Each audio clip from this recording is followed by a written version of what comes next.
A nona perseguição sob Aureliano, em 274 d.C. Eis os dois mártires desta perseguição. Félix, bispo de Roma, que assumiu o cargo em 274 d.C. Foi a primeira vítima da petulância de Aureliano ao ser decapitado no dia 22 de dezembro do mesmo ano. Agapito, um jovem cavalheiro que vendera suas possessões e dera o dinheiro aos pobres, foi preso como cristão torturado e logo decapitado em Praeneste, cidade que dista um dia de viagem de Roma. Foram eles os únicos mártires registrados durante esse reinado, que tão cedo viu seu fim, quando o imperador assassinado em Bizâncio por seus próprios criados. Aureliano foi sucedido por Tácito, que foi seguido por Probo, e este por Caro. Quando este último foi morto por um raio, sucederam-no os seus filhos Cárnio e Numeriano. Durante todos esses reinados a igreja teve paz. Diocleciano ascendeu ao trono imperial em 284 d.C. No princípio,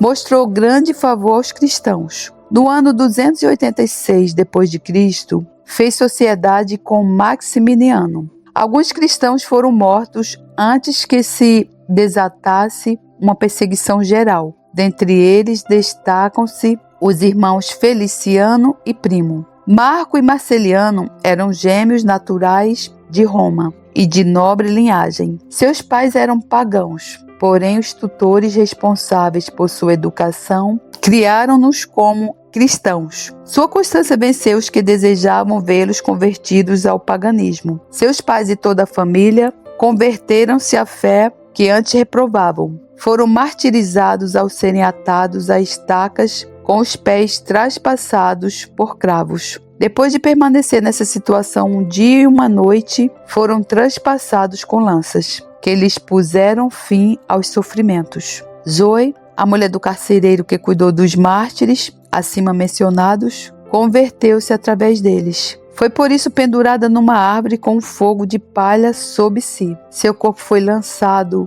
a um rio atado a uma pedra, para que afundasse. No ano 286 d.C., teve lugar um acontecimento dos mais notáveis registrados nos anais da Igreja. Uma legião de soldados composta de 6.666 homens era totalmente constituída por cristãos. Era chamada Legião Tebana porque os homens haviam sido recrutados em Tebas. Estiveram alojados no Oriente até que o imperador Maximiano ordenou que se dirigissem às Gálias, a fim de o ajudarem contra os rebeldes de Borgonha. Passaram os Alpes, entraram nas Gálias, sob as ordens de Maurício, Cândido e Exupérnio, seus dignos comandantes, e finalmente reuniram-se ao imperador. Nesta ocasião, Maximiano ordenou um sacrifício geral, que deveria ser assistido por todo o exército. Também determinou um juramento de lealdade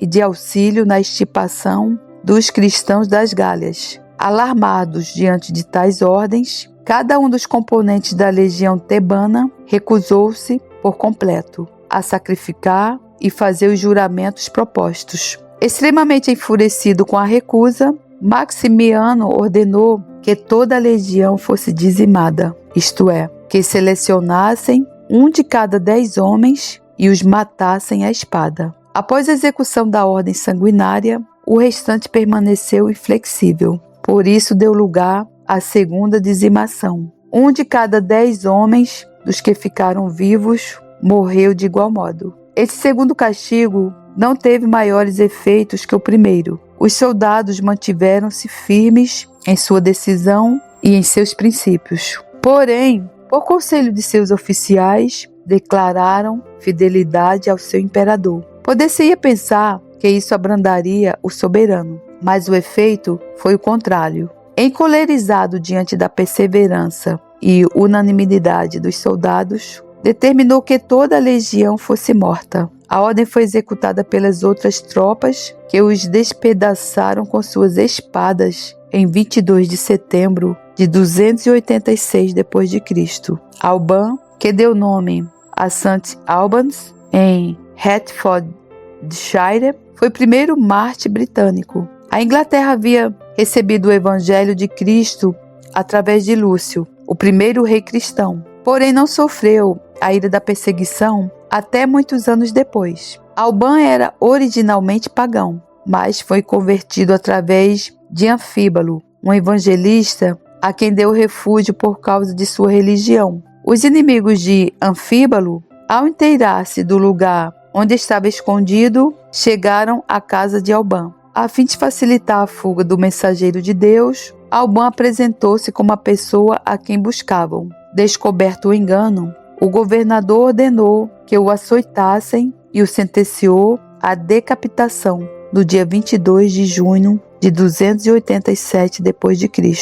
Assegura-nos o conceituado Beda que, nesta ocasião, o carrasco converteu-se subitamente ao cristianismo e pediu permissão para morrer por Alban ou com ele. Ao obter sua segunda petição, foram ambos decapitados por um soldado, que assumiu voluntariamente o papel de carrasco. Isto aconteceu no dia 22 de junho de 287 d.C. Em Verulam, agora St. Albans, em Hertfordshire, onde foi erigida uma magnífica igreja em sua memória no tempo de Constantino o Grande, destruído nas guerras saxônicas, o nobre edifício gótico foi reconstruído por Offa, rei de Mércia, e junto a ele levantou-se um monastério, onde ainda é visível parte de suas ruínas. Fé. Uma mulher cristã da Aquitânia, França, foi assada sobre uma grade de ferro e depois decapitada em 287 d.C. Quintim era um cristão natural de Roma, porém decidiu empreender a propagação do evangelho nas Gálias com um tal Luciano, e pregaram juntos em Amiens. Luciano dirigiu-se a Belmares, onde foi martirizado. Quintim permaneceu em Picárdia e mostrou grande zelo em seu ministério. Preso como cristão, foi estirado com roldanas até que se lhe deslocassem os membros. Seu corpo foi dilacerado com açoites de arame farpado e depois derramaram-lhe óleo fervente sobre a carne viva. Meu Deus! Suas faces e axilas foram queimadas com tochas. Após tanta tortura, foi enviado de volta à masmorra, onde morreu no dia 31 de outubro de 287 d.C. Seu corpo foi lançado ao rio Somme. A 10ª perseguição sob Diocleciano, em 303 d.C. Sob os imperadores romanos, a chamada Era dos Mártires foi ocasionada em parte pelo aumento do número de cristãos e por suas crescentes riquezas, que suscitaram o ódio de Galério, filho adotivo de Diocleciano. Sobressair o estímulo de sua mãe, uma fanática pagã, que praticamente empurrou o imperador a iniciar esta perseguição. O dia fatal assinalado para o início da sangrenta obra era 23 de fevereiro de 303 d.C., data em que celebraria a Terminália, e que, como se jactavam os cruéis pagãos, poria fim ao cristianismo. No dia marcado, iniciou-se a perseguição em Nicomédia. Pela manhã, o prefeito da cidade chegou à igreja dos cristãos com um grande número de oficiais, e após arrebentarem as portas, tomaram todos os livros sagrados e lançaram-nos às chamas. Toda esta ação ocorreu na presença de Diocleciano e Galério, que, não satisfeitos em queimar os livros, fizeram desmoronar a igreja, de modo que não ficasse dela nem o rastro. O gesto foi seguido de um severo edito que ordenava a destruição de todas as demais igrejas e todos os livros cristãos. Logo veio a ordem para banir os seguidores de Cristo de todas as possessões romanas. A publicação deste edito ocasionou o martírio imediato, porque um atrevido cristão não só o arrancou do lugar onde estava posto, mas execrou o nome do imperador pela injustiça cometida. A provocação foi suficiente para atrair a vingança pagã sobre o tal cristão, que foi então preso, severamente torturado e finalmente queimado vivo. Todos os cristãos foram encarcerados. Galério ordenou secretamente que ateassem fogo ao Palácio Imperial para que os seguidores de Cristo fossem acusados de incendiários. Assim teria uma razão plausível para, com a maior das severidades, levar a cabo a perseguição. Começou um sacrifício generalizado. Houve vários martírios. Não se fazia distinção de idade ou sexo. O simples nome cristão era tão odioso aos pagãos que todos imediatamente caíram vitimados. Muitas casas foram incendiadas e famílias cristãs inteiras pereceram nas chamas. Outros tiveram pedras penduradas ao pescoço e, atados juntos, foram lançados ao mar. A perseguição generalizou-se em todas as províncias romanas, principalmente no leste. Pelo longo tempo que durou, 10 anos, é impossível determinar o número de mártires e descrever as várias formas de martírios. Açoites, espadas, punhais, cruzes, veneno e fome foram empregados para matar milhares e milhares de cristãos. Esgotou-se a imaginação no esforço de inventar torturas contra as pessoas que não haviam cometido crime algum, a não ser pensar de maneira distinta dos seguidores da superstição e da idolatria. Uma cidade da Frígia, totalmente povoada por cristãos, foi queimada, e todos os moradores pereceram nas chamas. Cansados da carnificina, vários governantes de províncias apresentaram-se diante da corte imperial para mostrar a ilegalidade de tal conduta. Assim, muitos foram livres da execução, mas ainda que não fossem mortos, tudo se fazia para que suas vidas se tornassem miseráveis. Muitos tiveram as orelhas e o nariz cortados, o olho direito arrancado, os membros inutilizados mediante terríveis deslocações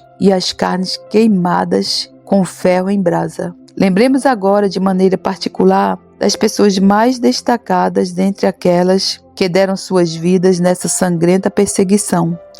Sebastião, um célebre mártir nascido em Narbona, nas Gálias, e que chegou a ser oficial da guarda do imperador romano. Permaneceu um verdadeiro cristão em meio à idolatria. Não se deixou seduzir pelos esplendores da corte, nem se levar pelos maus exemplos. Tampouco se contaminou por esperanças de ascensão. Ao recusar-se a abraçar o paganismo, foi levado por ordem do imperador a um campo perto da cidade, chamado Campo de Marte, e ali o atacaram com flechas. Executada a sentença, alguns piedosos cristãos dirigiram-se ao local da execução a fim de sepultar o corpo. Foi então que perceberam nele sinais de vida. Levado imediatamente para um lugar seguro, em pouco tempo Sebastião recuperou-se, a fim de preparar-se para um segundo martírio. Pois tão logo pôde sair, colocou-se intencionalmente no caminho do imperador, quando este subia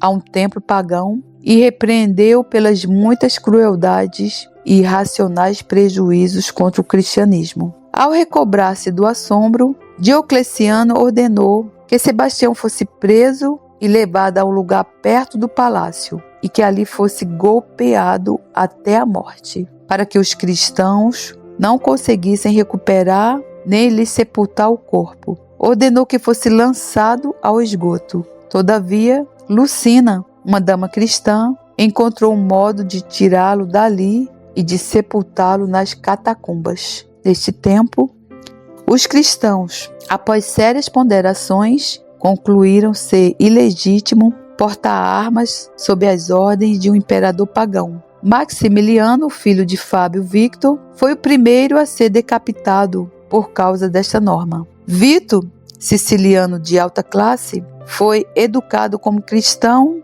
e teve suas virtudes aumentadas com o passar dos anos. Em todas as suas aflições, susteve-o a sua constância. A sua fé foi superior aos maiores perigos. Seu pai, Ailas, que era pagão, ao descobrir que o filho fora instruído nos princípios do cristianismo pela ama que o criara, empregou todos os esforços para demovê-lo da fé. Desiludido, por nada conseguir, sacrificou o filho aos ídolos no dia 14 de junho de 303 depois de Cristo. Meu Deus! Victor era um cristão de boa família, em Marsella, na França. passava grande parte da noite em visita aos aflitos e aos débeis, obra que não podia ser realizada durante o dia, por questão de segurança. Victor gastou sua fortuna na minoração das angústias dos cristãos pobres. Finalmente, teve sua prisão decretada pelo governador Maximiano, que ordenou que ele fosse atado e arrastado pelas ruas. No cumprimento dessa ordem, Victor recebeu da enfurecida plebe todo tipo de crueldades e indignidades. Como continuasse inflexível, sua força foi interpretada como obstinação. Levantou então os olhos ao céu, orou a Deus que lhe desse paciência. Depois sofreu as torturas com a mais admirável firmeza. Os carrascos, cansados de atormentá-lo, levaram-no a uma masmorra. Dessa prisão, ganhou para Cristo os carcereiros Alexandro, Feliciano e Longino. Ao inteirar-se disso, o imperador ordenou que fossem imediatamente executados. Os policiais foram decapitados e Victor novamente levado ao tronco. Depois de golpeado sem misericórdia, foi de novo lançado ao cárcere. Ao ser interrogado pela terceira vez acerca de sua religião, perseverou em seus princípios até o fim. Trouxeram então um pequeno altar e ordenaram-lhe que oferecesse incenso sobre ele. Inflamado de indignação diante de tal ordem,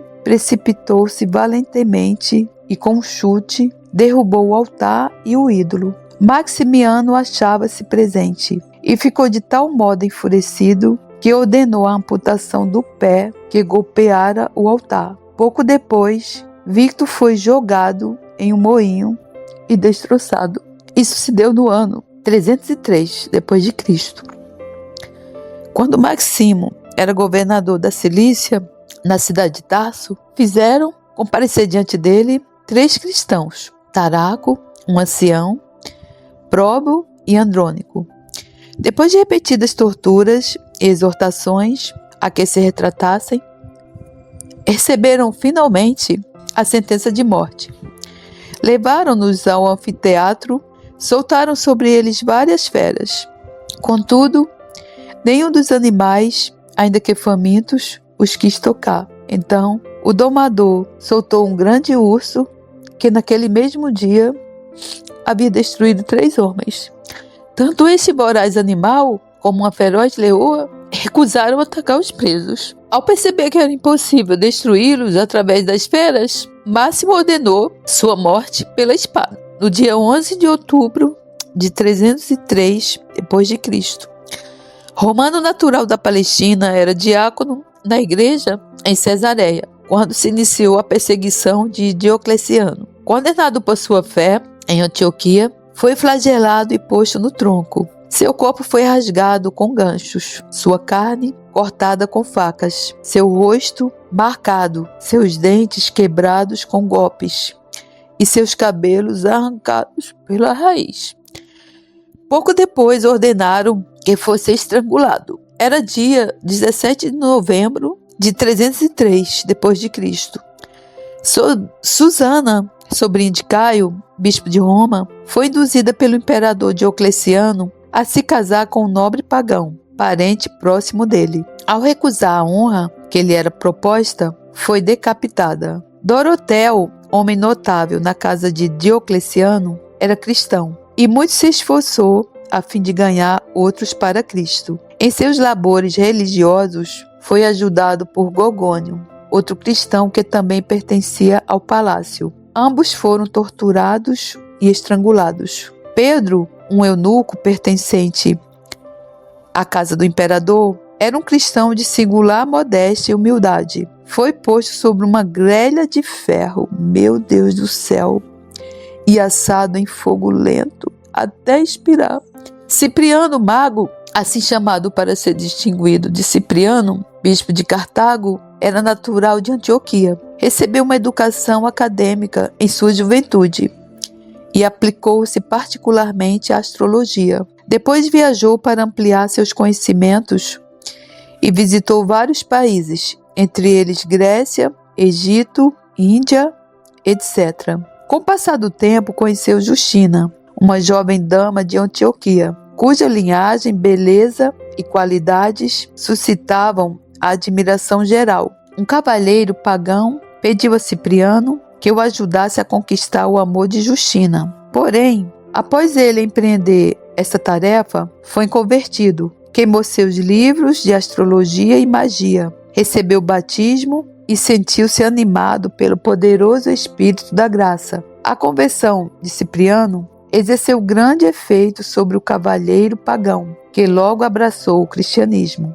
Durante as perseguições de Diocleciano, Cipriano e Justina foram aprisionados como cristãos. Ele foi dilacerado com tenazes, ela açoitada. Após outros tormentos, foram decapitados. Eulália, dama espanhola de família cristã, fora notável em sua juventude, por seu gentil temperamento e grande sabedoria, raramente encontrados nos caprichosos anos juvenis. Após ser ela presa como cristã, o magistrado tentou, com os modos mais sutis, ganhá-la para o paganismo. Eulália ridicularizou as divindades pagãs com tal aspereza que o juiz, enfurecido por sua conduta, ordenou que fosse torturada. Assim, seus flancos foram dilacerados com garfos e seu tórax queimado, até que expirou nas chamas. Era dezembro de 303 d.C.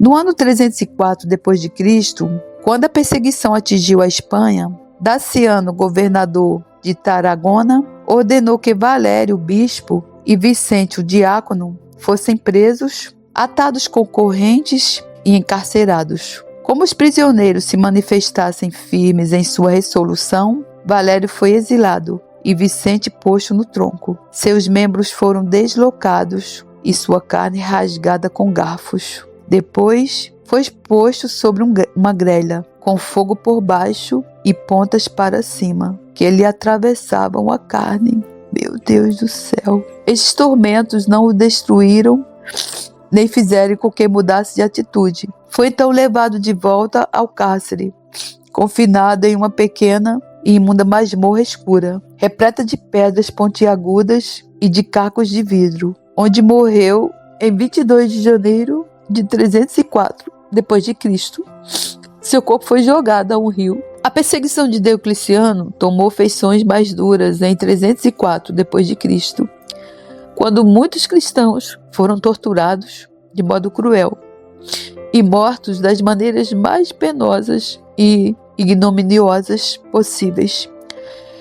Citaremos dentre estes cristãos os mais eminentes. Saturnino, bispo de Albitina, cidade da África, foi, depois de torturado, enviado de novo ao cárcere, onde morreu de fome. Seus 4 filhos, após serem atormentados de várias maneiras, tiveram a mesma sorte. Dativas, um nobre senador romano, Telíco, um piedoso cristão, Victória, uma jovem dama de fina linhagem e grande fortuna, com alguns outros de classes sociais mais humildes, todos eles discípulos de Cristo, foram torturados de maneira similar e pereceram de igual forma. Agrape, Quionia e Irene, 3 irmãs, foram encarceradas em Tessalônica, quando a perseguição de Diocleciano chegou à Grécia. Receberam nas chamas a coroa do martírio, em 25 de março de 304 d.C. O governador, ao perceber que não podia causar qualquer impressão a Irene, ordenou que a fizessem desfilar nua pelas ruas. E quando a vergonhosa ordem foi executada, acendeu um fogo junto à muralha da cidade. Dessas chamas subiu ao céu o espírito dessa jovem cristã. Meu Deus! Ágata, homem piedoso, Cássice, Felipa e Eutíquia foram martirizados nessa mesma época. Os detalhes, porém, não nos foram transmitidos.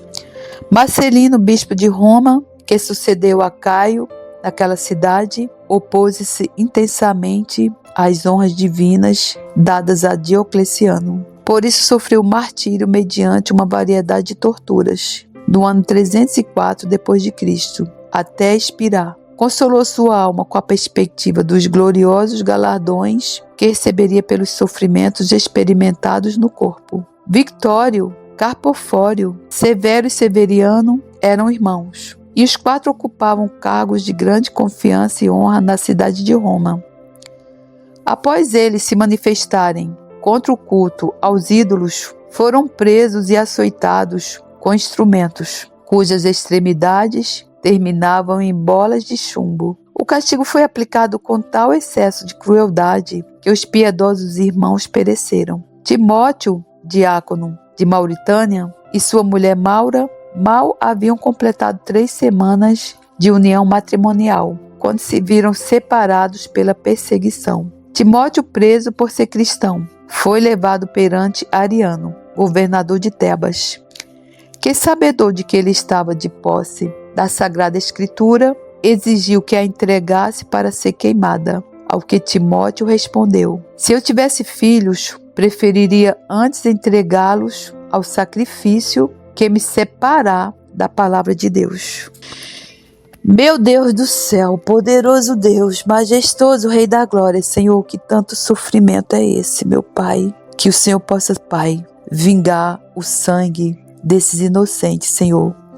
Eu não tenho palavras, Senhor, para expressar a minha tristeza e a minha revolta com Satanás, porque, irmão, você precisa saber e você precisa entender que o mundo espiritual, ele existe. Existem 2 reinos, o reino de Deus e o reino governado por Satanás. E Satanás, irmão, desde o início da criação, desde o início da semente da mulher, que ele tentou impedir os ditames de Deus. Mas Deus é poderoso, Deus tem o poder, Deus é majestoso e Deus tem o controle de tudo. Satanás, ele não passa de um capataz de Deus, ele está debaixo dos pés de Jesus, assim diz a palavra. Mas, irmão, assim, se você, irmão, não ficar tocado com essas mortes, com esses requintes de crueldade, se isso não servir, irmão, de alguma lição para você, irmão, é porque realmente, irmão, a sua mente está blindada. Sua mente está blindada com uma placa assim de ferro, irmão.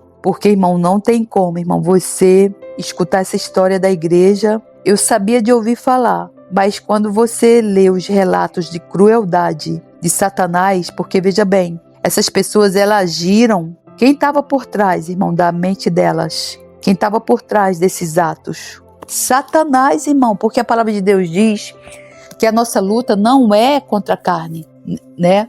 A nossa luta é contra as hostes espirituais da maldade. Satanás usou essas pessoas para afrontar a igreja do nosso Senhor Jesus Cristo.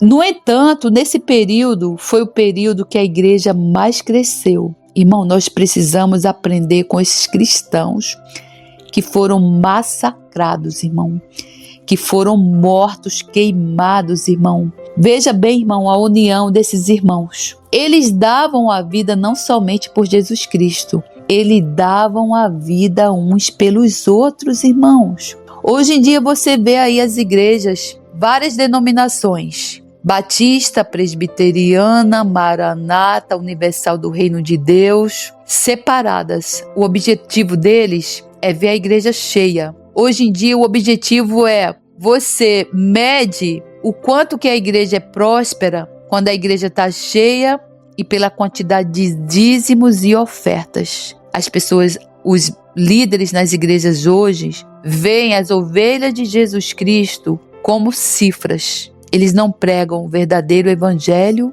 eles não pregam a verdadeira palavra de Deus. Eles poderiam pregar todo esse sofrimento que os primeiros cristãos enfrentaram. Não, isso é escondido. Só falam do amor de Deus, da bondade de Deus, da prosperidade, tirando as seitas, irmãos. Olha, seitas Adventista, Testemunha de Jeová, Mormons, Maranata, Congregação Cristã do Brasil, Universal do Reino de Deus. Seitas. Tirando essas seitas e separando as igrejas por nomes, por denominação, não sobra, irmão, uma igreja para você congregar. Se você fizer um pente fino, se Jesus voltasse hoje, esse sangue aqui, desses mártires que deram a vida pela igreja, veja bem o que esse mártir falou. Ele não daria a Bíblia para ser queimada, mas se ele tivesse um filho, ele daria o filho para ser queimado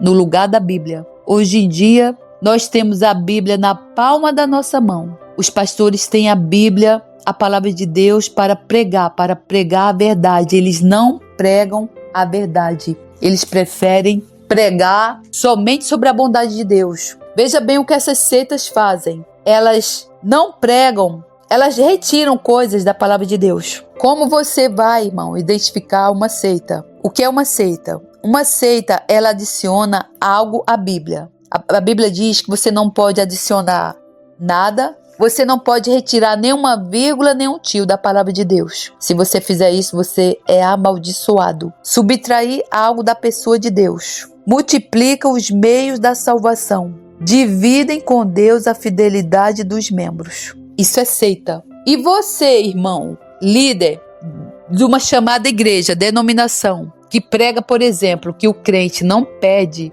a salvação, que o crente uma vez salvo, salvo para sempre, você está acrescentando algo à palavra de Deus. O sangue, irmão, de vocês que estão pregando o evangelho aí, enganando as ovelhas de Jesus Cristo, por dinheiro, por lucro, pelo metal vil, pelo dinheiro que Judas vendeu o nosso Senhor Jesus Cristo lá aos fariseus, esse sangue vai ser cobrado da mão de vocês também, irmãos. Esse sangue desses mártires, irmão, vai ser cobrado das mãos de vocês também, de nós todos, de mim inclusive. Porque nós deveríamos estar dando continuidade ao trabalho que esses cristãos fizeram. Eles só pregaram a verdade da palavra de Deus. Eles não acrescentaram nada. Eles não tiraram nada. Eles não pregavam somente sobre o amor e a bondade de Deus, não, irmãos. Irmãos, em nome do Senhor Jesus, arrepende-se, irmão, enquanto é tempo. Você, chamadas pastoras, que diz aí que não existe pastoras na Bíblia, vocês vão ser cobradas. O sangue desses mártires vão ser cobrado da mão de vocês, de cada um. Vocês aí que vendem cursos disso, daquilo, outro, para ganhar marido, curso de libertação e cura, curso disso, curso daquilo, outro. O sangue desses mártires vão ser cobrado da mão de vocês. Vocês que estão aí usando o dinheiro que as ovelhas do Senhor aí na igreja dão para vocês, comprando carro, comprando casa de não sei quantos quartos, viajando para a Europa. O sangue desses mártires vão ser cobrados das mãos de vocês. Vocês também que tem aí um canal no YouTube que faz a obra de Deus, proclama a obra de Deus se dizendo um cristão, pedindo pix. O sangue desses mártires vão ser cobrado da mão de vocês. Eu vou deixar o versículo do Apocalipse aqui, porque o sangue desses mártires, irmão, não vão ser cobrados por Deus somente dessas pessoas que praticaram todas essas atrocidades, não, irmão.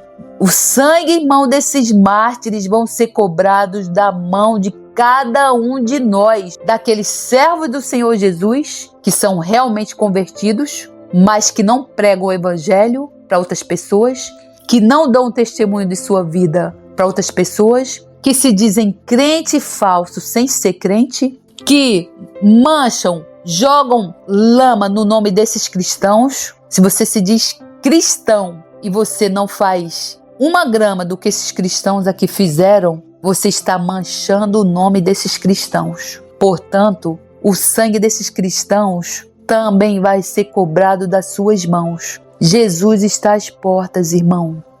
Nós precisamos, irmão. A maior fome que há no mundo, irmão, é da palavra de Deus. A maior fome que há, irmão, no mundo é de bons exemplos. Se você, irmão, que se diz cristão, você não é. Porque cristão, ele vive na palavra. Ele não lê somente a Bíblia. Ele pratica o que está na palavra. Ele dá frutos. Pelos frutos se conhece a árvore. Se você não dá frutos em casa, no trabalho, na rua, se você não é a luz do mundo, como esses cristãos foram, você é um falso crente. Deus vai cobrar o sangue desses mártires de nossas mãos toda vez que a gente abrir a nossa boca. Toda vez que a gente não pregar sobre a verdade do evangelho. Toda vez que a gente excluir um tio da palavra. Toda vez que a gente aumentar a palavra, toda vez que a gente adicionar alguma coisa à palavra, e todos os dias e todo momento que a gente não der um verdadeiro testemunho de ser um cristão, como esses cristãos foram. Irmão, eu me vergonho, eu estou convertida há 1 ano e meio, eu estou aqui envergonhada. Eu estou envergonhada. eu não me sinto nem como se fosse uma formiga, eu me sinto como se eu fosse um gafanhoto. Porque formiga, pelo menos, ela trabalha na seca para juntar para o inverno, né? O gafanhoto já não trabalha. O gafanhoto só come do que já está pronto. Irmão, nós precisamos aprender com esses cristãos, irmãos. Olha o que eles enfrentaram pelo nosso Senhor Jesus. Olha o que eles enfrentaram, irmão, pela palavra, pelo evangelho, por divulgar a palavra, por serem verdadeiros, por serem fiéis até o fim, por entregarem as suas vidas de uma forma tão, sei lá, não tem nem palavras, por Jesus, porque Jesus deu a vida por eles e eles deram a vida por Jesus. E nós precisamos ter em mente isso, como Paulo mesmo falou, porque morrer com Cristo, irmão, é lucro.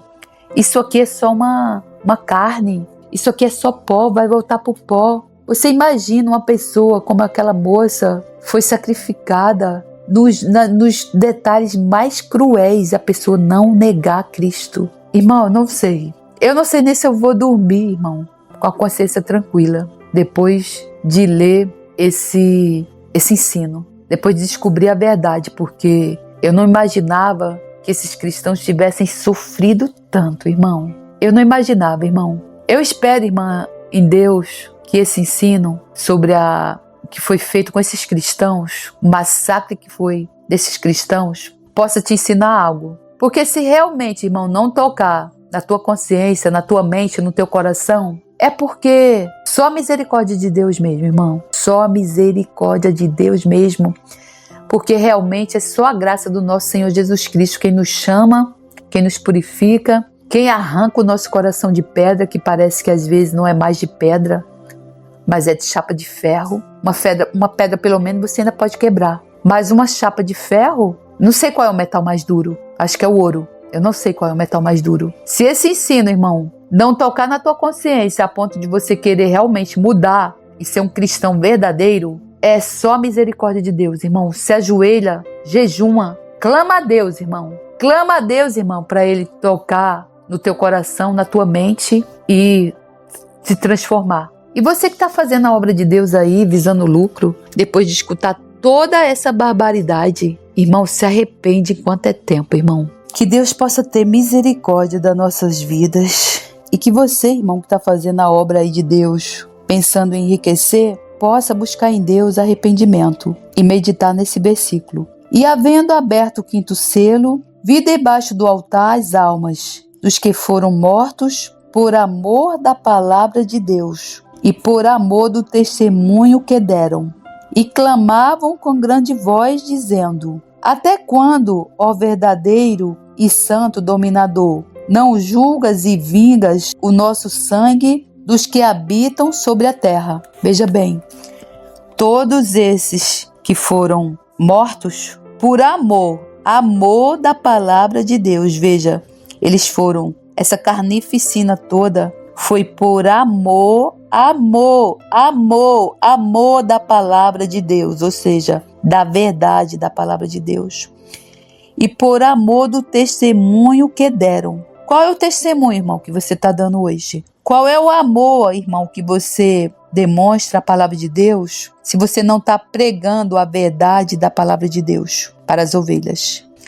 Esse sangue aqui, irmão, esse sangue dessas pessoas, eles estão clamando a você. Está clamando a você aí. Está clamando a Deus. E foram dadas a cada um compridas vestes brancas, e foi-lhes dito que repousasse ainda um pouco de tempo, até que também se completasse o número de seus conservos e seus irmãos, que haviam de ser mortos como eles foram. Ou seja, mais gente, mais cristãos ainda vão morrer. Isso já acontece em alguns lugares. Em alguns lugares, por exemplo, na Turquia, não se pode nem andar com a Bíblia, quanto mais ser cristão. Se eles descobrirem, eles te matam. E havendo aberto o sexto selo, olhei, e eis que houve um grande tremor de terra, e o sol tornou-se negro como saco de cilício, e a lua tornou-se como sangue.